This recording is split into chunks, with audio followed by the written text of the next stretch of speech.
Well, before inclement weather forced a last-minute cancellation, former Vice President Mike Pence had been set to speak in the nation's capital today, just one day ahead of a scheduled appearance by former President Trump. The former running mates continuing to jockey for influence in the GOP in the run-up to the midterms, both making stops in Arizona late last week to stump for their preferred candidates in the race for governor there. And it's a dynamic we've seen play out in other state races as well. Washington correspondent Kelly Meyer is live. Kelly, although Pence did not end up touching down in D.C. today, his planned visit and Trump's scheduled appearance tomorrow, is this part of a larger pattern?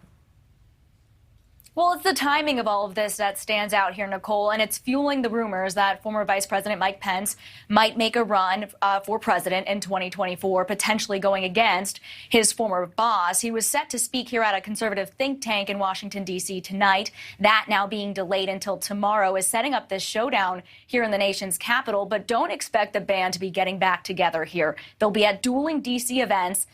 Pence first up tomorrow morning speaking at the Young America's Foundation annual student conference, and Trump in the afternoon at the America First Agenda Summit. Trump getting a rock star welcome over the weekend at a rally in Florida with younger conservatives and hinting at another run, saying, quote, "We may just have to do it again if Trump were to run." A straw poll this weekend showing he would crush the competition. Of those attending the conference, nearly 79% saying they would vote for Trump if he ran in 2024. About 19% saying they would vote for Florida Governor Ron DeSantis. Pence wasn't mentioned here, and now tomorrow will be the first time former President Trump is back in Washington, D.C. since leaving office in January 2021 following the events of January 6th. And there's this lingering tension between Trump and Pence. Trump still saying that Pence let him down by not throwing out the results of the 2020 election when he had the chance to. Nichole? All right, so Kelly, Pence not mentioned in that poll that you mentioned, but we know the split between the two, between Trump and Pence. It's been visible on the campaign trail, of course, as they are endorsing candidates in the midterms. Is this turning into a proxy battle? Well, the two not only following each other to Washington, D.C., but they were at dueling events over the weekend in Arizona campaigning for candidates on opposing teams there.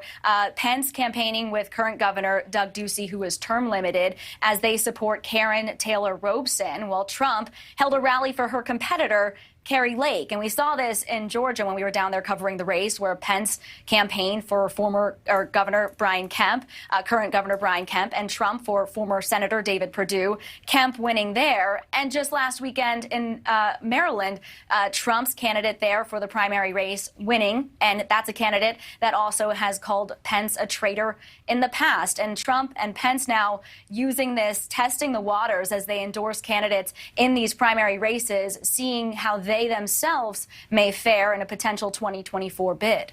Nichole? Yes, certainly testing the waters. All right, Kelly, thank you for that. All right, we turn now. Thank you for watching. Go to newsnationnow.com to find NewsNation on your television provider. And don't forget to click the red subscribe button below to get more of NewsNation's fact-driven, unbiased coverage.